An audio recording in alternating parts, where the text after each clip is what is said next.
საღამომშვიდობის თქვენ ობიექტურ აზრს უყურებთ, მე ჟურნალისტი ელზა ჩუბინიძე ვარ. სტატისტიკის ეროვნული სამსახურის ინფორმაციით 2018 წელს ემიგრანტების რიცხოვნობა საქართველოში 98,935 კაცით განისაზღვრა და წინა წელთან შედარებით 15.8%-ით გაიზარდა.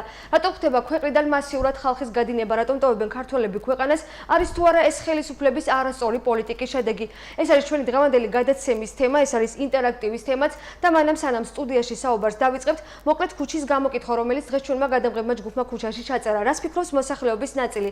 რატომ ხდება ქვეყნიდან მასიურად გადინება და არის თუ არა ამაში ხელისუფლების წვლილი? გაჭირება, გაჭირება. უმუშევრობა, გაჭირება, ბები დამათხოვებულია ხალხი. ურნებშია, ხალხი ჩამდრა. თავრობა უნდა განეიცვალოს, არა, მეტი საშველი. არა, მეტი საშველი, ბები, არაფერი არ კეთდება და რა ვქნათ. გაზდები არიან უმუშევრები. სამუშაო უნდათ, ფული უნდათ, შემოსავალი უნდა, ვერ მრავლდება ერი. რა თქმა უნდა, გაჭირებთ. თავრობამ უნდა იზრუნოს უკეთესად. ალბათ ნახევრად გაჭირვების, ნახევრად აინტერესებთ ევროპა. ეკონომიკური მდგომარეობა უნდა გაუმჯობესდეს. როგორ გაუმჯობესდეს? ამაზე პოლიტიკოსებმა უნდა იზრუნონ და იფიქრონ. ეკონომიკური სიტუაციით. და რა უნდა გამოსწორდეს? ეს პრობლემაა. არ ვიცი, მაგაზე მთავრობა უნდა იფიქროს. ხალხს არ აქვს ეკონომიკური საშუალება ძირითადად და ამიტომ გარბიან ხოლმე უცხო ქვეყანაში. ძირითადად არც არ არის არაფერი ბევრი, მაგრამ თითქოს და ჯობი აქვს აურობას, მაგრამ ჩვენ ახლა მეც მამა მიგრანტი ყავს, ბებია მიგრანტი ყავს, მამაც მიგრანტი ყავს და რა ვიცი, ძირითადად არ ფასდება ხოლმე რა საქართველოში ის შრომა და არ აქვს ის საკმარისი ანაზღაურება, რომელიც სჭირდება იმ პროფესიას. იმდენი შრომა, იმდენი წვალება, საქმეში პარაქსის ინაკეთებენ, ამას დაფასება ჭირდება, რაც სამწუხაროდ ჩვენ ქვეყანაში არ არის. ეკონომიკური პირობებით. რა უნდა შეიცვალოს? ეს პრობლემა არ არის. ალბათ სერიოზული მიდგომებია საჭირო ამ საკითხთან დაკავშირებით და ძალიან მნიშვნელოვანია ალბათ სამუშაო ადგილების შექმნა, რაც ალბათ ბევრ პრობლემასთან არის დაკავშირებული და ამიტომაც ვერ იქმნება სავარაუდოდ. ალბათ პოლიტიკაც უნდა შეიცვალოს ამ მხრივ. რომ ადამიანს არ გქონდეს დიდი სურვილი იმისა, რომ წავიდეს თავის ქვეყნიდან. რაღაც პროცენტი მაინც წავა, ყოველთვის ასე იყო. ვიღაცას უყვარს სხვადღაც წასვლა, სხვაგან მუშაობა, სხვა ქვეყნების ნახვა და ასე შემდეგ, მაგრამ დაბრუნება უჭერს ხალხს და ამას უნდა მივხედოთ. გაჭირება. რა შეიცვალოს თავრობა. გამოსწორდეს ვინმე კაი დადგეს. რო ხალხისკენ ხალხს მიხედო რა. გაჭირება, ხალბატონო. რა უნდა შეიცვალოს? თავრობა, ახალი თავრობა საჭირო. მუშევრობა. რა პოლიტიკა უნდა შეიცვალოს ეს თავრობა, რომელიც არ ზრუნავს ხალხისთვის. უნდა მოვიდეს ახალი ეროვნული, რომელიც ხალხისთვის იზრუნებს და არა მარტო თავის ჯიბების გასქელების.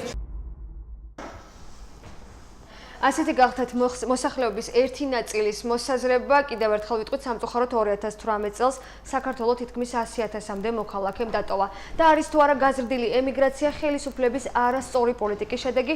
ეს არის დღევანდელი ინტერაქტივის კითხვა, რომელსაც თქვენ ახლა ეკრანზე ხედავთ. დალეკეთ და დააფიქსეთ თქვენთვის ასურველი პოზიცია. და გადაცემის პირველი ბლოკის სტუმრები თემურ სამციშვილი, პოლიტიკური გაერთიანება გირჩი, კახა ქორიძე, პარტია ევროპული საქართველო. მადლობა თქვენ რომ მობრძანდით და მონაწილეობთ გადაცემაში. აქვე მოკლედ ვიტყვით, დღეს სამწუხაროდ ქართული ოცნების წარმომადგენლებმა სტუდიაში მოსვლა ვერ მოახერხეს, ერთ-ერთმა მათგანმა დღეს ჩვენთვის ვერ მოიცალა. მადლობა თქვენ კიდევ ერთხელ. დავიწყოთ ბატონ კახა, 2018 წელს თითქმის 100,000-მა მოქალაქემ დატოვა ქვეყანა. თქვენ რას თვლით, რამ გამოიწვია მასიური გადინება? ხელისუფლება ამბობს ისიც თქვენს, რომ არც თუ ის რთულად არის საქმე, არც ეკონომიკურად, რეალობა არ არის ისეთი მძიმე, ეს ივანიშვილის ციტირებას ვახდენ ამ წუთში. თუმცა ივანიშვილის კვალდაკვალ ამას აცხადებს ეკონომიკური გუნდიც მათ შორის და ასევე უმრავლესობის ბევრი წარმომადგენელიც. რეალური მიზეზი რა არის აი ამ მასიური გადინების შესაძლოა ითქვას? პირველ რიგში მოგესალმებით გამოდონილზე, მადლობა მოწვევისთვის, ჩვენს ტელემოყურებელს მივესალმები. ეს არ გაგმოვიდეთ დღესასწაულს მიულოცავ, აგრეთვე დღეს მშრომელთა სოლიდარობის საერთაშორისო დღესა და ყველას მინდა თანადგომა გამოუცხადო, ვინც იბრძვის მშრომელი ადამიანებისთვის, დასაქმებული ადამიანებისთვის.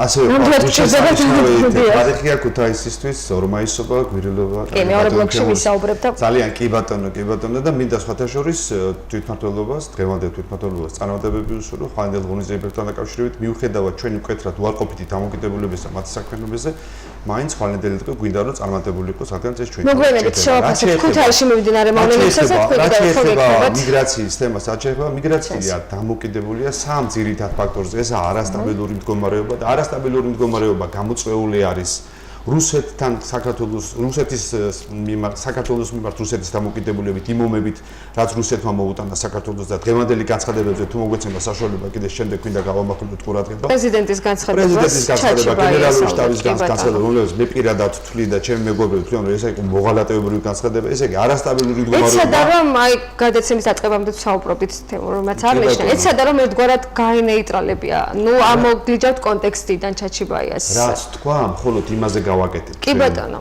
კომენტარს მეც არაფერს არ დავამოტებთ, არ გამოვაგდებთ. ანუ არასტაბილური მდგომარეობა, რომელიც შეიქმნა რუსეთთან ომის გამო და ეს 4-ვე ომი ჰქონდა საქართველოს რუსეთთან და მივიღეთ ჩვენ დაახლოებით 700.000-მდე დევნილი, რომლებიც შემდეგ მიგრანტები გახდნენ სხვადასხვა ქვეყანაში. მეორე ეს არის სოციალური და ეკონომიური კატასტროფა, რომელზეც მიიყვანა ქართულმა ოცნებამ. სოციალურ მდგომარეობას თუ განვიხილავთ, გეტყვით რაღაცას, რომ 150.000 ბავშვი, რომელიც ჩიმშილობს, რომელიც ბიძინა ივანიშვილმა თუნდაც გუშინ გაიგო, 800.000 პენსიონერი. ძალიან ინერვიულა და განიცადა, როცა გაიგო. ხო, ალბათ თავისი ცინიზმიდან გამომდინარე, ალბათ თუ გამოხატ ასე ნერვიულობა, 800.000 პენსიონერი, რომლებსაც არ ყოფნის მედიკამენტებზე, ქართულმა ოცნებამ მხოლოდ 20 ლარი მოუმატა და წამლების ფასი არის გაზრდილი 100%-ით ადამიანებს ამ 800.000 ადამიანს არ ყოფნის მედიკამენტების თანხა თავი დავანებოთ სურსაც და ეკონომიური მდგომარეობა რომელიც კოლაფსამდე არის მისული და მარტივად რო ვთქვათ რა მდგომარეობა ქვეყანაში აი მაგალითად ქუთაისში თუ არის სიტყვაზე ვლაპარაკობთ 5 ადამიანი რომელიც საქმითაა დაკავებული პირველს აქვს მეორეს ვალი მეორეს მესამეს მეოთხეს მეხუთეს მეხუთეს პირველის და ეს 5 ადამიანი ერთმანეთს ცდილობს ამოწუროს ყველა ეს ქვეყნის პარალელურად გაზრდილი ქალაქიდან გადინება სამწუხაროდ და იმერეთიდანაც ესე იგი მიგრაცია ხდება არასტაბილური სოციალურ-ეკონომიკური კატასტროფიდან გამომდინარე და ბუნებრივია არ ჩამოდიან ეს ადამიანები იქიდან გამომდინარე რომ იგივე სოციალურ-ეკონომიური კატასტროფა. ამიტომ ერთადერთი გამოსავალი ამ შემთხვევაში ბუნებრივი არის ცვლილებები. კი ბატონო, ცვლილებები პრინციპში გამოკითხულთა უმეტესობამაც აღნიშნა რომ მთავრობა უნდა შეიცვალოს პირდაპირ ამბობდა ძალიან რამდენიმე უმეტესობა გამოკითხulis. თქვენ როგორ ფიქრობთ თემურ, რა არის ძირითადი მიზეზი მაინც? აი გადინების ძალიან მე ხშირად თითქმის ყოველ პროგრამის დროს ლაპარაკობ აქ ეკონომიკაზე და არ მინდა ესე გამომივიდეს რომ რაღაც რაღაც ეკონომიკა ამოჩემებული გვაქვს და მართლა არა მეტი სხვა მთავარი ისეთი რაღაცა უკახამ აღნიშნე ხარ რა თქმა უნდა ქვეყნის უსაფრთხოება პრიორიტეტია ამაზე ორი აზრი არ არსებობს მაგრამ ჩვენი ეკონომიკური მდგომარეობა და ის ეკონომიკური პოლიტიკა რომელსაც ქართული ოცნება ატარებს მივყავართ მოსახლეობას რა თქმა უნდა 100%-ით ვეთანხმები და ძალიან მიყარია რომ ადამიანები უკვე აზროვნებას იწყებენ და ხვდებიან რაშია საქმე აი ძალიან მარტივია როგორც რეგიონებიდან მიდიან თბილისში ადამიანები და იცლება და მათ შორის ქუთაისიდანაც ერთადერთი მიზეზის გამო თბილისში კი არ უყვართ უფრო მეტად უბრალოდ ეკონომიკის 70% თავმოყრილია თბილისში შესაბამისად ეკონომიკურ რეალიზებას ადამიანები ახდენენ თბილისში იქ შოულობენ ფულს ასევე ჩვეულებრივი ამბავია როდესაც მცირე ზომის ეკონომიკიდან ადამიანების მიგრაცია ხდება დიდ ეკონომიკებში და მიტომ მიდიან ეს ადამიანები საქართველოსთან ევროპაში და ეს ციფრი მიტოა გაზრდილი პლუს ამას ეხა საქსტატი არის სახელმწიფო ორგანიზაცია რომელიც ბიუჯეტიდან ფინანსდება და მათი გამოქვეყნებული ნებისმიერი სტატისტიკური მონაცემები ყოველთვის ისეთი მესიჯები აქვს ყოველთვის ცდილობენ რომ ხელისუფლებას ასიამონ რაღაცა მიუხედავად უთხარი ინფორმაცია შეიძლება მესიჯები სხვადასხვანაირად გააჟღერო მაგრამ მიუხედავად ამისა მე აქ უკვე ჩიხში შევიდნენ და ეს არის ისეთი ფაქტი რომლის წინაშე პირდაპირ არა გამორიცხულია ფიზიკურად შეუძლებელია თვითონ ეს ადამიანები იქ ვინც მუშაობს და ქართული ოცნებას პარლამენტარების მინისტრებიც გზნობენ ამას თავიანთავზე ვერწმუნეთ ასეთი დიდი შემოსავლის მქონე ადამიანებს განცხადებას რომ არც ისე მძიმეა რეალობა პროცესია ნებისმიერი პოლიტიკური ძარა მით უმეტეს ხელისუფლებაში მყოფი კრიზისის პერიოდში არის რაღაც ისეთი პერიოდია როდესაც რეალობის ახმა პოლიტიკურ კრიზისაც გულისხმობს ეკონომიკური კრიზისი იწვევს პოლიტიკურ კრიზისს და ამის შემდეგ როდესაც ბიუროკრატიას და ხელისუფლებას გონია რომ ყველაფერი კარგადაა და მისი მთავარი ამ წუთას მისი მთავარი ფუნქცია მიზანია რომ კიდე ხელისუფლებაში დარჩეს 2020 წელს შესაბამისად მთელი მესიჯ ბოქსი აგებული ამაზე და ისინი არ აღიარებენ ამ პრობლემას და პრობლემების არ აღიარება და აბრალებენ ოპოზიციას, რომ ჩვენ ვიგონებთ თითქოს რაღაცებს და ამას არასამთავრობო სექტორზე ჟურნალისტები არა მარტო სახელმწიფო დეპარტამენტსაც და ვენეციის კომისიასაც და საერთაშორისო ორგანიზაციებსაც იძახიან, რომ მოსყიდულები არიან და იმ ადამიანებმა არ იცოდნენ. ეხლა ამ ქვეყანაში რა ხდება? ჩვენზე კარგად იციან ამ ქვეყანაში რა ხდება? იმიტომ რომ უფრო ობიექტურად უყურებენ, უფრო გასაგებია კი თუ ოპოზიციის κρიტიკა რაღაც ელემენტებს შეიცავს სუბიექტურ ელემენტებს, მათი კრიტიკა მერწმუნეთ არ შეიცავს სუბიექტურ ელემენტებს, ისინი პირდაპირ ობიექტურ ინფორმაციაზე დაყრდნობით ღებულობენ გადაწყვეტილებებს და შესაბამისად მათი დასკვნების ობიექტური. პოლიტიკურ მომენტს რამდენად უშვებთ თემურს თქვენ თუ თქვენ გამორიცხავთ, აი რაც ბატონმა კახამაც აღნიშნა და აი გადაცემის დაწყებამდე საუბრობდით იგივე ჩაჩბაიას განცხადებაც. არ ამდგარი სიტუაცია პოლიტიკურად და რუსეთთან ერთად ომის რეჟიმი ეკონომიკის განვითარების მთავარი ფაქტორი არის სტაბილურობა. როდესაც რუსეთი ნებისმიერ ინვესტორისთვის არის საფრთხე, თუ ინვესტორი საქართველოში ჩადებს ფულს, არ არსებობს 100%-იანი გარანტია, იმიტომ რომ რუსეთის იმპერიული ზრახვები ჩვენთან მიმართებაში მით უმეტეს არავის პროგნოზირებადი არა.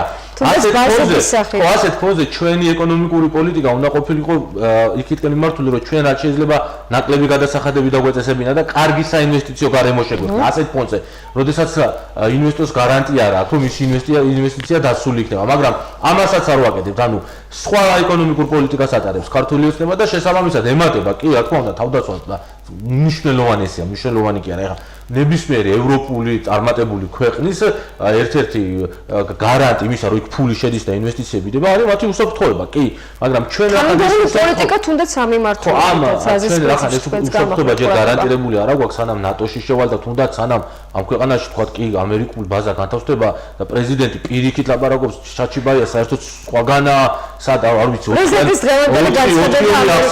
წაგებული აქვს ამ ადამიანს და ისე გახდა ხო გენერალი ჩაჩიბაია ხო სამოქალაქო ომის ის 4 ომი ვიშ და ის 3 ომი ვიშთან წააგო გენერალმა ჩაჩიბაია მის მოძმეებთან წააგო და წამოწდენას რაც შეეხება ნუ კაი ყველაფერი შეიძლება წამოწდეს ადამიანს მაგრამ როდესაც ხარ ქვეყნის სამხედრო პირველი პირი წამოჩდენა სხვა ფასი აქვს და ის ფასი მან აუცილებლად უნდა გადაიყადოს ახლა თუ არა საომავლოდ მაინც მოუწევს თუ ჩვენ არა ჯარისკაცები ჩვენზე კარგად იგრძნობენ იმ სიტყვებს რასაც ეს რას ამ ადამიანმა თქვა ანუ თქვენ ფიქრობთ რომ ეს იყო გამიზნული განცხადება მისგან ბატონ კახათო არ წამოწდა ჩაჩიბაის რადგან ჩაეჭერით ჩვენ ყველა უნდა შევეგვიოთ ერთ ასს ან ქართულ ხალხთან ერთად ვიბრძვით დამოუკიდებლობისთვის ეს ბრძოლა ახლაც გრძელდება და მით უმეტეს ეს დაამტკიცა დღევანდელმა განცხადებებმა ან ბიძინა ივანიშვილთან ერთად ვეგუებით რომ რუსეთის ჰეგემონიაში ვექცევით. რა თქმა უნდა პრეზიდენტის დღევანდელი განცხადება რადგან ხსენდა ყველამ თავისი საფასური უნდა ზღოს. ამ შემთხვევაში ჩაჩიამაც პრეზიდენტს რაც შეეხება ჩვენ ყველა ვიცოდით 2012 წლის რამდენად შესაძლოა იყოს რეალური საფრთხე? აი ამ კუთხითაც დავსვათ ახლა კითხვა. არა, სხვა რამეს გეკითხებით პრეზიდენტზე არა. აი ზურაბიშვილი ამბობს რომ საფრთხე ერთგვარად ამერიკის პროვოცირებას უნდა ვახდენთ. მაგაზე პასუხს გეტყვით მაგასთან დაკავშირებით, ანუ იმის თქმა მინდა რომ ჩვენ ვიცოდით საფრთხე პრეზიდენტი კი ბატონო ოპოზიცია წინააღმდეგობის ჯგუფი ვინც იყავი და წინააღმდეგობის ჯგუფს თუ დავაკვეთ მილიონ ადამიანზე მეც უკვე მილიონ ადამიანზე მეც არ უნდა ქართული ოცნება ვიცოდით ერთი რაღაცა რომ რუსულ დროშებს ესენი არ ააფრიალებდნენ 2 ოქტომბერს მაგრამ 7 წლის განმავლობაში ყველაფერს გააკეთებდნენ რომ რუსეთის ჰეგემონიის ქვეშ მოექცა საქართველო. პრეზიდენტის განცხადება რაც შეეხება როდესაც ეს არის ჩემთვის პირადად არის ეგრეთ წოდებული პრეზიდენტი, ეს არ არის ჩემთვის პრეზიდენტი, როცა ამბობს, რომ არ არის ნორმალური ამერიკის შეერთებული შტატების ბაზების განთავსება. ამერიკის შეერთებული შტატები თავის ბაზებს ასადის კოლოფებით კი არ აიგებს ქვეყანაში. იქ მზადდება მთელი მოსამზადებელი სამუშაოები თვეების, კვირეების, წლების განმავლობაში და ყოველგვარი ის რუსეთის იძულებული ხდება ამერიკის პოლიტიკიდან გამომდინარე, რომ იმ ქვეყანაში ეს ბაზები დამკვიდრდეს და ბაზები არის ზუსტად იმის გარანტია, რომ ქართულ ხალხს კონდეს ეკონომიკური და სოციალური კეთილდღეობა. შესაძლოა ამერიკაც არ იყოს მზად, ხალხი სალომე ასე ამბობს ტერორისტების კუთხით. ამერიკის შეერთებული შტატების საქმე ყველაზე კარგად იცის ამერიკის შეერთებულმა შტატებმა. ჩვენზე 100-ჯერ და 1000 ჯერ ძლიერ ქვეყნებს აღმოსავლეთ ევროპამ აქ ხედველობაში ყველგან არის ამერიკული ბაზები, თავდაცვითი სისტემებია განთავსებული და პირიქით ამერიკის შეერთებული შტატების არსებობა რომელიმე ქვეყანაში ნიშნავს იმ წითელ ხაზს, სადაც კონფლიქტი ჩერდება და იყინება. ეს მთელ მსოფლიოში არის. ანუ დაწესების გარანტიაც ერთგვარად მიჩნეულია რთული. ამერიკელი ჯარისკაცის ყოფნა რუსეთისნაირი ქვეყნებისთვის და იმპერიული ზრახვის მქონე ქვეყნებისთვის მთელ მსოფლიოში არის წითელი ხაზი. რომელიც ჯერ არავის არ გადაულახავს და პირიქით სანამ ჩვენ მოვექცევით იმ მართლა ეხა დროა საჭირო ხო სანამ ნატოს წევრი გავხდებით იდეალური ვარიანტი იქნებოდა თუ თქვა საქართველოში განთავსდებოდა ამერიკული ბაზა არა ახლა ის ნარატივი რომელიც სალომე ზურაბიშვილმა გააკეთა ნინო ბურჯენაძე აიძახის წლებია და ის ადამიანები რომ არც ამერიკული ჩექმა გვინდა არც რუსული ჩექმა არ გვინდა ჩექმა არსებობს ერთი ჩექმა აქვს ოკუპანტს და ეს არის რუსული ჩექმა ამერიკული ჩექმა ჩვენთვის არ არსებობს სოფლიოში შეიძლება ვიღაცამ თქვას რომ ამერიკული ჩექმა არსებობს მაგრამ ჩვენ უნდა ვილაპარაკოთ ჩვენი გადასახედიდან ჩვენი მთავარი სტრატეგიული პარტნიორია რომელსაც ჩვენთვის სიკეთის მეტი არაფერი არ გაუკეთებია ნებისმიერი მიმართულებით დემოკრატიის განვითარების მიმართულებით დემოკრატიული ინსტიტუტების განვითარების მიმართულებით კულტურული მემკვიდრეობის დაცვის მიმართულებით და ლანძღავთ ამ ხალხთან მათი ფულით ეგ გელაც რო ხურავთ თან და რამოდენიმე ასეულობით $1000 იხარჯება ხო და ახლა აღარ ვამბობ არაფერს თავდაცვაზე როცა თლიანად გადასული ვართ ამერიკის შეერთებულ შტატებში წარმოებულ შეიარაღებაზე და მათ ასე ვთქვათ ხდებოდა რეალურად ფორმირება ქართული არმიის 2012 მონაწილეობა საერთაშორისო უსაფრთხოებაში ეს ძალიან კარგია და ამისთვის ეს ყველაზე დიდი პლუსია ჩვენი სახელმწიფოს და ქართული ჯარის რომ საერთაშორისო უსაფრთხოებაში შევებულოთ მონაწილეობას და ძალიან მარტივი დასანახია დედამიწა ეხა 21 საუკუნეში არა ისეთი მოცემულობის რომ არ ვიცოდეთ სად რა ხდება და ყველა მითის რომ ამერიკის შეერთებული შტატების სადმე არსებობა პირიქით ნიშნავს კონფლიქტის გაყინვას, გაჩერებას და წითელ ხაზს, რომელსაც რუსეთი ვერასდროს ვერ გადალახავს, ვერასდროს. კი ბატონო, გავიხსენოთ ერდოგანის ცხვირში მიღმა პუტინისთვის თვითმფრინავი ამიტომ რუსეთს ენის მოჩლექვით, როგორც კაპიტალიზმება და მოღალატეური განცხადებები და არ უნდა ვესაუბროთ, უნდა ველაპარაკოთ მკვეთრად და მკაფიოდ.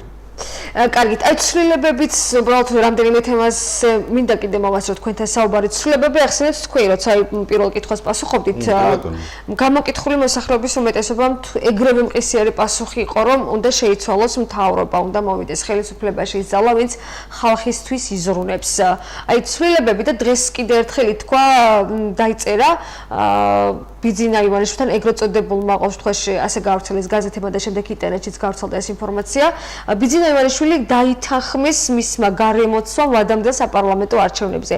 რეალურად რა შედეგს მოიტანს თქვათ ვადამდელი საპარლამენტო არჩევნები აი ამ საარჩევნო სისტემის პირობებშიც ან ერთგვარად მე მახსოვს ჩვენ წინა გადაცემებში საუბრობდით და ხომ არ ეცდება ივანიშვილი რომ ისევ გაახანგრძლიოს თუ აი თვითონ გადაათამაშებს თავისივე გუნდში. ეცდება და პირველი ერთი მინდა აღვნიშნო რომ ქართული ოცნება იშლება და დღეს ერთი ფაქტიც რომ ერთმა წევრმა კიდე დატოვა უმრავლესობა უნებრივია გარემოცვა არსებობს. თუმცა მოსამართლების კანონი მაინც კი ბატონო არა საშუალება თორე მაგაზეც ვიტყოდი ორ სიტყვას ბიძინა ივანიშვილის მისი გარემოცვა ურჩევს და სხვათა შორის მისთვის ჭკვიანური ნაბიჯი იქნება იმიტომ 2020 წელს ის უბრალოდ უმრავლესობას ვერ შეინარჩუნებს ამიტომ თუ ის აპირებს და დააპირებს ადგილობრივ ვადამდელ საპარლამენტო არჩევნებს ყველა შემთხვევაში საზოგადოება უკვე მზადაა ცვლილებებისთვის როგორც მზად იყო ცვლილებებისთვის 2003 წელს როგორც მზად იყო ცვლილებებისთვის 2018 ეხლა არის ის განწყობა თქვენი აზრით 2003 წელს იყო ბუნებრივია. აი აშკარად იგრძნობოდა მაშინ 2003 წელს 2002 წლის განწყობა მაინც არის. ანუ ძალიან ახლოს არის სიმპიქთან რა. იმიტომ რომ ხალხი ჩვენ გვაქვს ყველასთან ურთიერთობაზე მე თქვენ თემურის ყველაფენის წარმომადგენლებთან უბრალოდ ბოლო არჩევნებმაც კი საპრეზიდენტო არჩევნებმა გამოკვეთა რომ მხოლოდ ადმინისტრაციულმა რესურსმა მიცა ხმა სალომე ზურაბიშვილის ეს არჩევნები ქართული ხალხის ნებას არ გამოხატავს რაც ძალიან ბევრი დარღვევა კი ეუთოს თავის დასკვნაში ამიტომ ბუნებრივია ცვლილებების დრო არის და აი 19 მაისი მოდის და ჩემთვის ძალიან იმედის მომცემია რომ ამ შუალედურ არჩევნებზე ოპოზიციურ ფლანგზე ხდება ეგრეთ წოდებული შეთანხმება მე გულისხმობ თაწმინდა სადაც ჩალვაშაგულიძე იყრის კენჭს ევროპული საქართველოს და თავისუფალი დემოკრატებიდან და ზუგდიდში ანუ ორი ძირითადად ასე ვთქვათ ფრონტის შუალედურ არჩევნებზე შუალედური არჩევნები ბუნებრივია ყველა მნიშვნელოვანია მაგრამ ეს ორი ფრონტი არის და მე დარწმუნებული ვარ რომ აქ თელემობილიზაცია გაკეთება ხალხის მიმართ იმიტომ ამ არჩევნებს აქვს უდიდესი შედეგი როგორ იქნება 20 მაისი როგორ იქნება 21 მაისი და ზოგადად როგორ განვითარდება ჩვენი ხალხი მომავლის უკვე კარგი თემო თქვენ რამდენად ფიქრობთ რომ თქვათ შესაძლოა ეს იყოს ახლა ასე რომ თქვათ ივანიშვილისთვის გამოსავალი ნუ ფაქტია რომ პოლიტიკურად მომგებიანი შეიძლება იყოს თუ ბიძინა ივანიშვილი ამას გააკეთებს მხოლოდ ერთადერთი რამის გამო, რომ გაიხანგძლიონ თქვა ხელისუფლებაში ყოფნის ვადა და რეალურად ისევ უმრავლესობაში მივიღოთ ისეთი პოლიტიკური ზალა, რომელიც იგივე პოლიტიკურ და ეკონომიკურ პოლიტიკას გაატარებს და ეკონომიკურ პოლიტიკას ასე რომ ვთქვათ საარჩევნო კოდექსში ცვლილება. ჩემთვის არა აქვს მნიშვნელობა, ეხლა ყობახიძე და ეს პარლამენტი გააფუჭებს და ეს მთავრობა გააფუჭებს საქმეს თუ ახლად მოსული მთავრობა გააფუჭებს საქმეს. აქ თავარია ხელისუფლება შეიცვალოს და ხელისუფლებაში მოვიდნენ ისეთი ადამიანები, რომლებიც კონკრეტულ პასუხისმგებლობას აიღებენ თავიანთ თავზე კონკრეტულ თემებზე. რომლებიც ივანიშვილი იგივე ვთქვათ, ასე რომ ვთქვათ გადათამაშებას, იგივე ბესელიას ფაქტორი, არა, ბესელიას თავი დავანებოთ, ბესელია 2012 წელს იყო წარსულის პოლიტიკოსი და ახლა 2018-19 წელს ბესელიაზე საუბარი სასაცილოა. ბიძინა ივანიშვილი ბესელიაზე ფულს არ დახარჯავს, იმიტომ რომ აზრი არა აქვს. ეხლა არ უნდა ეხლა ხო ხვდებით თან შედეგს ვერ მიიღებს და მიტომ შეიძლება გარე ფასადი შეცვალო, მაგრამ ამ ქვეყანას სხვა პოლიტიკური მომავალი აქვს და შესაბამისად სხვა პოლიტიკური პერსპექტივა გვაქვს ჩვენ და ჩვენ გვინდა ესეთი პოლიტიკური ზალა, რომელიც კონკრეტულ დაპირებებს მოგცემს და გვეტყვის, რომ ჩვენ ვიქნებით ხელისუფლება, რომელიც ვიზრუნებთ, რომ ჩვენთან იყოს წარმომადგენლობითი დემოკრატია და პასუხისმგებლობას ვიღებთ, რომ იქნება დამოუკიდებელი სასამართლო, დამოუკიდებელი პარლამენტი, დამოუკიდებელი ხელისუფლება და პირველ რიგში ხელისუფლება, რომელიც აიღებს პასუხისმგებლობას, რომ ქვეყანა დადგება სწორ ეკონომიკურ გზაზე, რომელიც იტყვის, რომ ამ ქვეყანაში ბიუროკრატია არის შესამცირებელი, ადამიანებს არ უნდა უხდებოდეთ ჯიბეში ყოველდღურად 1000 სისულელე რეგულაციებით პირიქით ჩვენ გვინდა ხელისუფლება, რომელიც იტყვის, რომ ის არის არბიტრი ამ ქვეყანაში ჩვენს მიერ არჩეული, რომელიც ჩვენ მოგცემს თავისუფლად განვითარების საშუალებას. როგორც ეკონომიკაში, ასევე პიროვნულადაც გულისხმობდა ნებისმიერ სფეროში. ასეთი ხელისუფლება გვინდა. მცირე ზომის მთავრობის კონცეფცია გვინდა. ამ კონცეფციას ვინც განახორციელებს, აი ასეთი ხელისუფლება გვჭირდება. თვითონ ანუ თორე არსებული სისტემა თუ სხვა ადამიანები შეიცვლება, ელზა, ჩვენა 2020 წელს შეიძლება ვიყოთ თან შუქი ხრებოდეს და მოდიოდეს და დვიჟოკი ჩართვას უჩდიდეთ და ასე ვისაუბროთ. აი მეც მჭირდება ეგეთი ხელისუფლება თქვენ ახლა რაზეც საუბრობ და პრინციპში ალბათ ყველა, მაგრამ რეალურად სათხედავ თქვენ თქვა. არიან ამ ქვეყანაში. კოალიციურ მთავრობას გულისხმობთ? ეგ არის უკვე ერთპარტიული მმართველობა ფაქტობრივად არ გამართლა. არა, ერთპარტიული მმართველობაზე არა საუბარი. ამ ქვეყანაში არიან ადამიანები, რომლებიც რომლებიც ისეთ საზოგადოებრივ ხარდაჭერას მოიპოვებენ, რომელთა გარეშეც ნებისმიერ პოლიტიკურ ძალას არ ექნება არჩევნებში გამარჯვების შანსი. ასეთი არსებობს ათეულობით ადამიანი, ძალიან ბევრი არის წასული და გაქცეული, მაგრამ ჩვენ ქვეყანაშიც არიან. თუ ჩვენ საზოგადოებრივი აზრი იქნება მომართული და სწორად იაზროვნებს საზოგადოების დიდი ნაწილი ეგ არის ყველაზე მთავარი, ეგ არის ყველაზე მთავარი. ყველა ახსენებს საზოგადოების აქტივობა. ყველა ახსენებს ეკონომიკას, ყველა ხვდება უკვე რომ სახელმწიფო ცალკეაღებული არ არსებობს, ჩვენ ვართ. ყველა მიცის ის რომ ბიუჯეტი არის ჩვენი ფული, ჩვენზე წარქმეული ფული, რომელსაც სახელმწიფო ან ჯიბეში იდევს, ან სისულელეებში ხარჯავს. აი, როდესაც ასეთ ადამიანებს ექნებათ ხარდაჭერა, მევწვნეთ ნებისმიერი პოლიტიკური ზალა ნახავს ორ-სამ ისეთ ადამიანს, რომელიც შეძლებს ერთმა კახაბენდუქიძემ, ელზა ერთმა კახაბენდუქიძემ 2003 წლიდან 2009 იყო თუ 8 წელი იყო სანამ იყო, თუ რამე ხა საქართველოში ხდება და ვარსებობთ, 95% ერთი ადამიანის გაკეთებულია და გასაგებია ხა კახაბენდუქიძე შეიძლება არ ყავდეს, მაგრამ ცოტა უკეთეს მდგომარეობაში ვართ, ხო ვიდრე კახას დროს ვიყავ, ანუ იმ დროს ვიდრე 2003 წელს ვიყავით, სანამ რეპუბლიკა დაიწყებოდა. აი ძალიან მოკლედ რომ მინდა მეზეც და მე ქუთაისეც მინდა ვისაუბროთ ვიზა ლიბერალიზაციის საფრთხეები. რამდენად შესაძლოა თქვა შეექმნას ამ პროცესის საფრთხე, თქვენ როგორ ხედავთ? აი არის უკვე ხელისუფლებისგან ასე რომ ვთქვათ მინიშნებები, პირდაპირ საუბარიც შეექმნება პრობლემები პოლიტიკური ნიშნით თავშესაფრის მაძიებლებისთვის. რამდენიმე ქვეყანამ უკვე ღიად განაცხადა რომ შესაძლოა შავსიაშიც მოხდეს საქართველოს.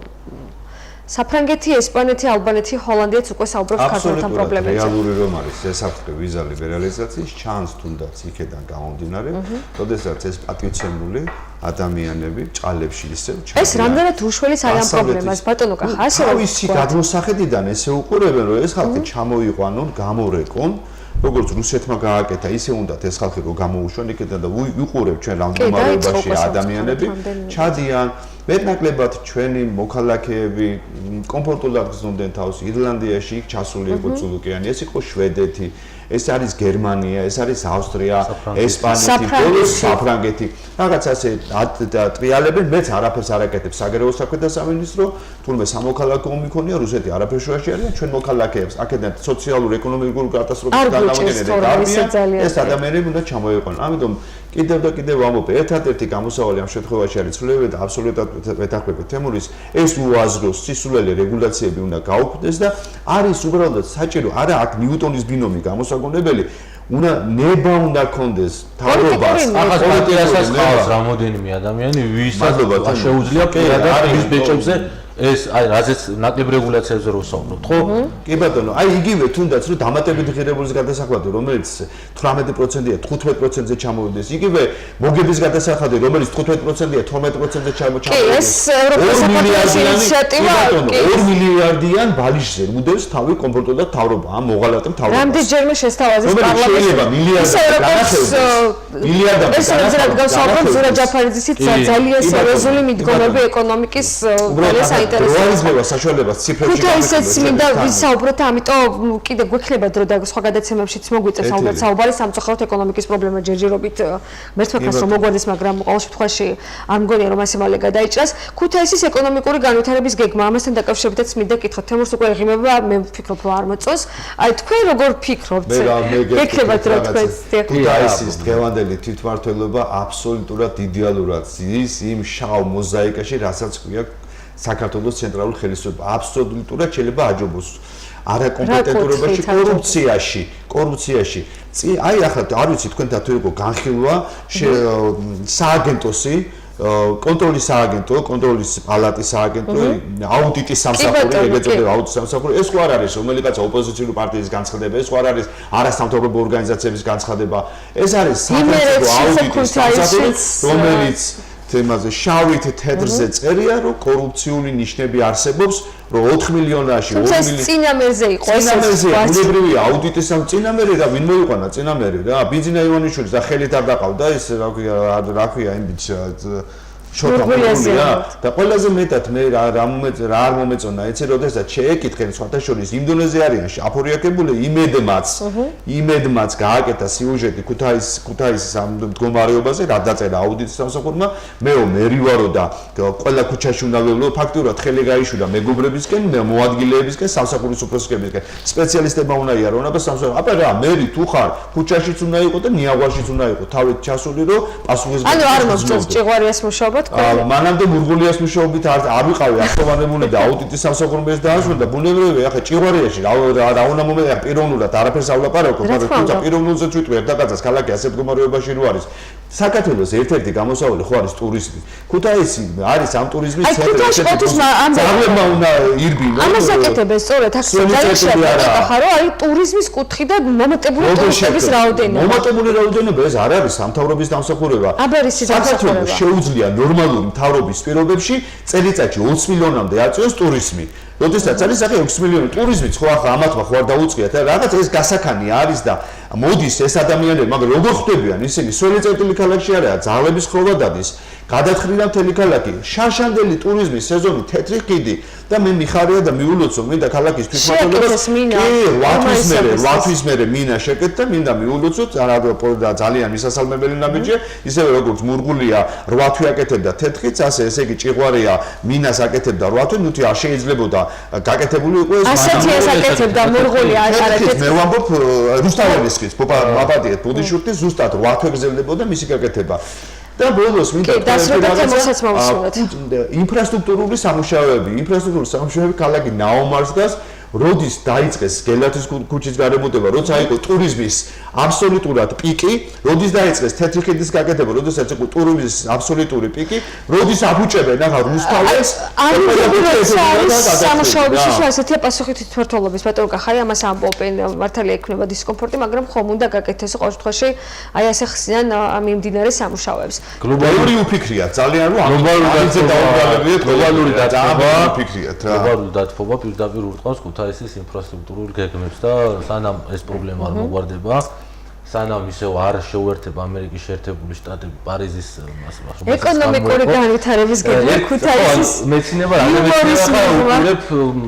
ახას უსმენ და ახაზი ანუ ზოგადად როცა ვაფასებთ რამდენად სასაზილო ერთ კონკრეტული მაგალითით ამბავით შემიძლია მოგიყვეთ ადგილობრივ თვითმმართველობა რომელიც 2 მილიონს დახარჯავს ეკონომიკურ განვითარების გეგმაში ახლა კი მქონდა ჩემი წარმოდგენა რა თქმა უნდა ადგილობრივ თვითმმართველობაზე და მეც მიმუშავია და 30% ბიზნესმენების წილი ასე ვთქვათ ვიცი მით უმეტეს ეს მე თფულს არწმენ ბიზნესმენებს კიდევ უფრო სისულელეს აკეთებენ.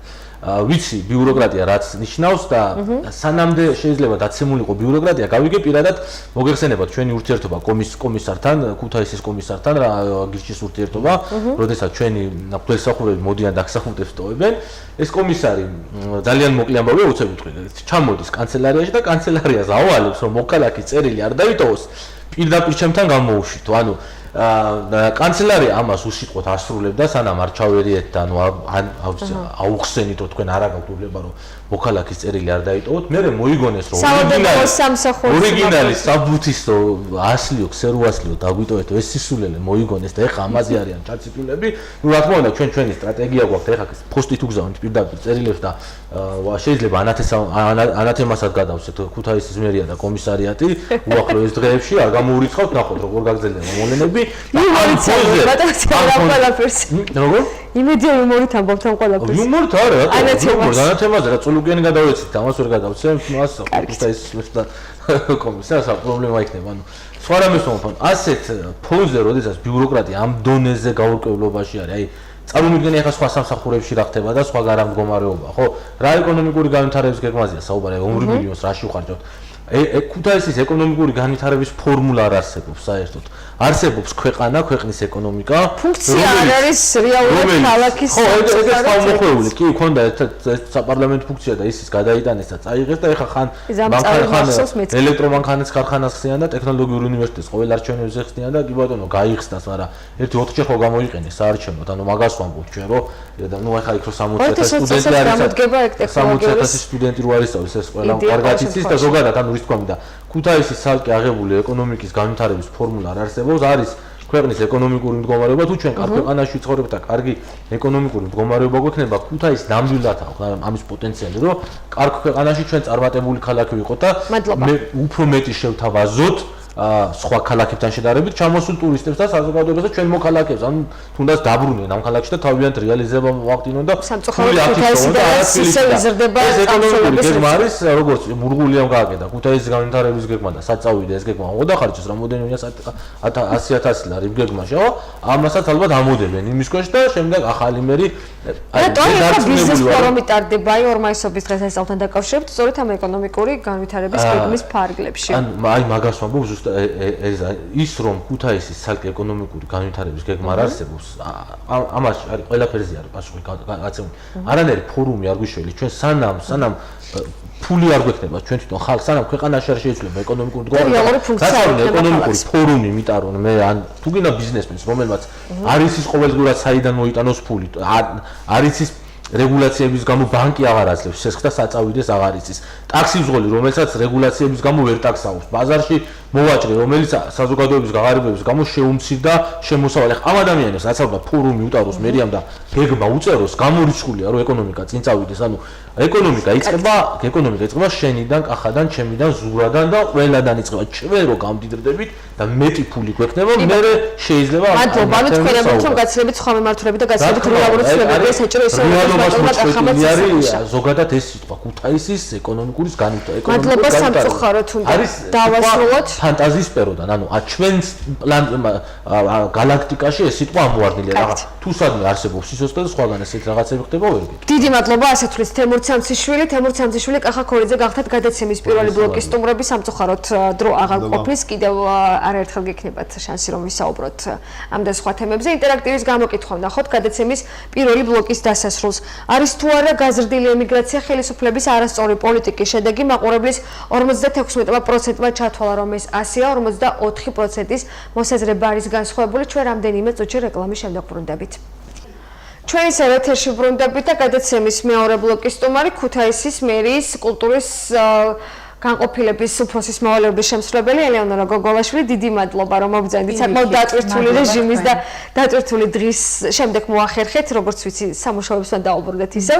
სამზადისი, რომელიც ახლა ქალაქში არის.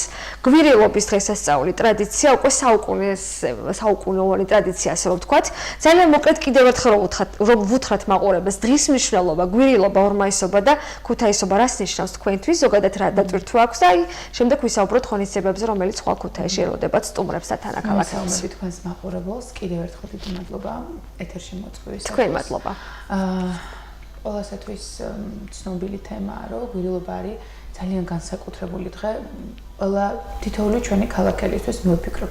ეს არის ესეთი არაშეულებრივი ტრადიცია. თვითონ სახელწოდებაც კი ისეთი საოცარი და უნიკალური აქვს. მე მგონი ვერც ერთი ჩვენი ქვეყნის სხვა ქალაქი მე მგონი ვერ შეგვედრება. მოკლედ აი ამ ტრადიციით საიდანაც წამოვიდა ზოგადად ეს გვირილობის დღესასწაული ქველმოქმედებაზე დაფუძნებული. კი ბატონო. და სიამოვნებს, რომ აი იგრძნობა ქალაქში ეს განწყობა, რომ ანუ ემზადება ქალაქი რაღაცის მოლოდიშია გარენდული და იმედია გავამართლებთ მათ მოლოდის და წლევანდელი გვირილობა, იგივე ქუთაისობის ქალაქობის დღესასწაული იქნება განსაკუთრებული. ყოველ შემთხვევაში ვცდილობ ძალიან ამას. იქნება ტრადიციული ღონისძიებები, რაც ბოლო წელს თითქმის ყოველ წელს იმართება და აი მაინც წელს რას შევთავაზებთ? და იქნება ახალი და თქვათ ყველაზე მთავარი და გამორჩეული თქვენთვის რა არის? სად უფრო მეტი ენერგია ჩადეთ, ასე რომ ვთქვათ, ღონისძიებები რამდენიმე ლოკაციაზე იქნება? რამდენიმე ლოკაციაზე. ყველგან თანაბრად მე ვფიქრობ, ვერ გამოვყოფ ერთ ღონისძიებას. თქვენ სწორად აღნიშნეთ, არის ღონისძიებები, აქტივობები, რომლებიც ტრადიციად იქცა უკვე და მათ ვერაული გვერდს და საათიდან დაიწყება 11-დან დაახლოებით ძირითადად. კი ბატონო. ქალაქის დალოცვით როგორც? ქალაქის დალოცვით დილის 1:30-ზე ბაგრატის ტაძრიდან. კი ბატონო. რაც შეეხება ამ ტრადიციულ ღონისძიებებს, ეს არის ხელნაკეთი ნივთების გამოფენა, გაყიდვა, ადგილობრივი მეწარმეების პროდუქტების გამოფენა, წარმოდგენა, გაყიდვა, ყვავილების გამოფენა, გაყიდვა, წიგნების გამოფენა, გაყიდვა, თუმცა რაც შეეხება ახალ ღონისძიებებს, ეს არის აი მაგალითად ვერიკო-ანჯეფარიძის სკვერში პავილიონი, ქალი მხატვრების 19-20 საუკუნის ქუთაისელი ქალი მხატვრების ძალიან საინტერესო გამოფენა, დიახ, ეს ქალბატონები, რომელთაც პარიზში აქვს განათლება მიღებული და ვერა ფაყავა ქეთევან მაღალაშვილი და ვერა აბაკელი არის ეს ქალბატონები და მოკლედ ვერიკოს სკვერში 12 საათიდან ჩვენი სახვითი ხელოვნების პავილიონში ველოდებით ყველას, თუმცა მანამდე მონპლეზერის თაღის მიმდებარე ტერიტორიაზე იქნება ქუთაისური სალონური ცხოვრების ამსახველი კუთხე, ავეჯი იქნება გაშლილი, მოკლედ ძველებური და როგორც ადგილობრივი, ასევე მოწვეული მუსიკოსები შექმნიან მუსიკალურ განწყობას, შეასრულებენ ქალაქური ფოლკლორის ნიმუშებს. ფოტოგამოფენაც კი, მაგალითად ვისაუბრებ, რაც შეეხება მუსიკოსებს, რომლებიც მონპლეზერის თაღის მიმდებარე ტერიტორიაზე არიან მოწვეული, ეს ნუკრი კაპანაძე, ნიკა სებისკვერაძე, ადგილობრივი მუსიკალური კოლექტივი ჩვენი კვარტეტი და დები აბულაძეების დუეტი. თქვენ ახსენეთ ფოტოგამოფენა, რომელსაც მართავს კულტურულ სახელოვნებო საგანმანათლებლო დაწესებულება და ფილიალი ფოტოკინომატიანე მუზეუმი და ფოტოგამოფენაზეში წარმოდგენილი იქნება ცენტრალური ბულვარის ამსახველი უძველესი მასალები. სპორტული მიმართულებითაც არის ძალიან საინტერესო და რაც თორე გვირილები, გოგონები, გიმნაზისტები, რომელიც გვირილებით იქნებიან, რა თქმა უნდა, დილის 11 საათიდან გოგონები. კი ბატონო, ივლიან გიმნაზისტები დაარიგებენ გვირილებს, როგორც ცოცხალს, ასევე გულსაბნევებს. სხვანაირად წარმოუდგენელია გვირილობა სპორტულ აქტივობებზე მკითხეთ და მუხნარის ტყეში არის ძირითადი სპორტული აქტივობები დაგეგმილი, სადაც იმერეთის რეგიონის ყველა კუთხე იქნება წარმოდგენილი თავთავიანთ ლოკაციაზე. იქ წარმოადგენენ როგორც კულინარიულ თქვათ ფოლკლორული ანსამბლები, კი ბატონო. დამახასიათებელი ყველა რაიონისთვის. კი, აუცილებლად 2 საათიდან არის მუხნარის ტყეში ეს აქტივობები და მთელი რიგი ღონისძიებები სპორტული. განსაკუთრებით გამოყოფ კოლია ქვარიანის სახელობის ტურნირს ჭიდაობაში, რომელიც 2 საათიდან არის ასევე დაგეგმილი. ჯომარდობაც ისევ გაიმართება. ჯომართება, კი, აუცილებლად მდინარე რიონზე. რაც შეეხება ჭადრაკის თემა არის ცენტრალურ ბულვარში, ერთადერთი სპორტული აქტივობა ვთქვათ, განთავსებული. და ყველა მსურველს და მოქალაქეს მოყვარულს ჩაერთონ, კი ბატონო. რაც შეეხება ქალაქის ცენტრის სხვა ლოკაციებს, გვექნება ასევე ლიტერატურული სახელოსნო პავილიონი. მუზეუმებიც დატვირთულია, მე როგორც ვიცი, ისტორიული მუზეუმიც. კი, ისტორიული მუზეუმი დატვირთულია. საინტერესო თემატიკა იქნება. არ დავიწყება მოყრის აროდეს გვიზამს ზიანსა, 12 საათზე იქ არის დაგეგმილი ეს გამოფენა. გამოფენა არის ასევე ტურიზმის საინფორმაციო ცენტრში. სახელწოდებით აქ იწყებოდა საქართველო. რაც შეეხება ქალაქის ღია სივრცეში სხვა ლოკაციებს, ლიტერატურული სახელოსნო ვახსენე პირველის ნახევრიდან პირველი საჯარო სკოლის მიმდებარე ტერიტორიაზე, სადაც მონაწილეობას მიიღებენ ცნობილი ქართველი თანამედროვე მწერლები, როგორც მოწვეული, ასევე ქუთაისური წარმოშობის და ასევე ფემინისტური პერფორმანსია დაგეგმილი მესამე სკოლის წინ პირველის ნახევარზე ფემინისტი ქალი მწერლების მონაწილეობით, რომლებიც განასახიერებენ მინადორ ორჯონიკიძეს, კრისტინე შარაშენიძეს, მარიამ ყაუყჩიშვილს და კატო მიქელაძეს. აი თქვენ საუბრობთ ხვალინდა ღონისძიებებზე. ეს გაგრძელდება 3-შიც, 3 მაისიც იქნება ღონისძიება. 3 და 4 მაისს, როგორც თქვენთვის ცნობილია, ალბათ ბიზნეს ფორუმი ტარდება კიბატონო აკადემიურ სახელმწიფო უნივერსიტეტში. სტუმრების შესახებ თქვათ, თქვენს გექნება თავისთავად ინფორმაცია. სტუმრების თემა ზოგადად საგარეო ურთიერთობათა განყოფილება კურირებს, მაგრამ მე როგორც ინფორმაცია უამრავი ადამიანი ჩამოდის, ძალიან დიდი რაოდენობის დელეგაციები, დამეგობრებული ქალაქებიდან და არა მარტო. ძალიან კარგი და ბოლოს იქნება დასკვნითი გალა კონცერტი, რომელსაც განსაკუთრებული საუბარი. ამიტომ ძირითადად ჩემი თემა გალა კონცერტი. გალა კონცერტი წელს ქუთაისის. გეტყვით მოგახსენებთ. სპეციალურად წლევანდელი ქუთაისობისთვის შემუშავდა პროექტი, მოკლედ შეიქმნა. პროექტს აქვს ორი სახელწოდება, ორივე მომწონს და ვერ გადავწყვეტეთ მოკლედ რომელზე შევჯერდეთ. ერთი სახელია სიყვარულით ქუთაის, მეორე სახელი მთელი საქართველო ქუთაისში. და ეს ორივე მომეწონა. დიახ. და ეს არის კონცერტი, რომელსაც მუსიკალურად გაახმოვანებს ცოცხალი ბენდი და ალტერ ორკესტრის შემადგენლობა კამერული და მუსიკალური ვერსიების ავტორია მიხეილ მდინარაძე, ცნობილი ქართველი კომპოზიტორი, თანამედროვე და დირიჟორობას გაუწევს ორკესტრს მირიან ხუხნაიშვილი, ახალგაზრდა დირიჟორი, ძალიან ცნობილი და ნიჭიერი. რაც შეეხება სოლისტებს, რომლებიც იმღერებენ საქართველოს სხვადასხვა კუთხის თემაზე შექმნილ სიმღერებს ქუთაისში ხვალინდელ დღეს, ესენი არიან გიორგი მეფისაშვილი, სალომე ბაკურაძე, გიორგი სუხიტაშვილი, სალომე კორკოტაშვილი, მაია ბარათაშვილი, თემო საჯაია. ძალიან საინტერესო შემსრულებლები ყველანი ნამდვილად. კი ბატონო, კი, ნოდიკო ტატიშვილი და არ მინდა ვინმე გამომრჩეს, რამოდენიმე კიდევ მოკლედ ცნობილი მომღერალი, უბრალოდ ყველას ვეღარ ვიხსენებ. და გარდა ამისა, მუხნარის ტყეშიც არის მუსიკალური ნომრები ჩვენი ქალაქიდან, წარმომადგენლების მონაწილეობით. ანსამბლი ბერმუხა იღებს, როგორც ფოლკლორული ანსამბლი მონაწილეობას და გალა კონცერტი გაიმართება საღამოს 8 საათზე. დაახლოებით 2 საათიანი პროგრამა იქნება და ცენტრალურ ნაწილში. ცენტრალურ მოედანზე, TBC ბანკის მიმდებარე ტერიტორიაზე და შემდეგ უკვე ადგილობრივი DJ ზაპა დაასრულებს სეტით ღონისძიებას. ძალიან საინტერესო და ძალიან სასიამოვნო ნამდვილად ხვალ და ზეგ პრინციპში 3 დღე ქუთაისისთვის იქნება დატვირთული.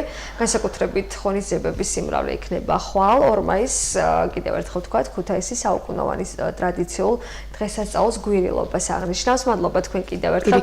აი, რას ეთყოდით თქვათ ხვალ ქუთაისლებს სტუმრებს დღეს რა შეგიძლიათ თქვათ და გილოცეთ თუ გნებავთ.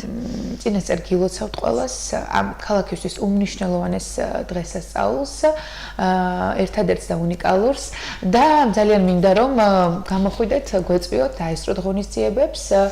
ქუთაისის მუნიციპალიტეტის მერიის ოფიციალურ Facebook გვერდზე დევს პროგრამა, ასევე ქუთაისის მუნიციპალიტეტის მერიის კულტურის განყოფილების გვერდზეც დევს მიმდევრობა და განრიგი ღონისძიებებს შეგიძლიათ ნახოთ. ჩვენ საკმაოდ აქტიურად ვაპიარებთ, ასე რომ ვთქვათ, ინფორმაციას ვაწვდით მაყურებელს. ძალიან ბევრი დაინტერესებული ხვალ სად რა ლოკაციაზე რა ღონისძიება გაიმართება.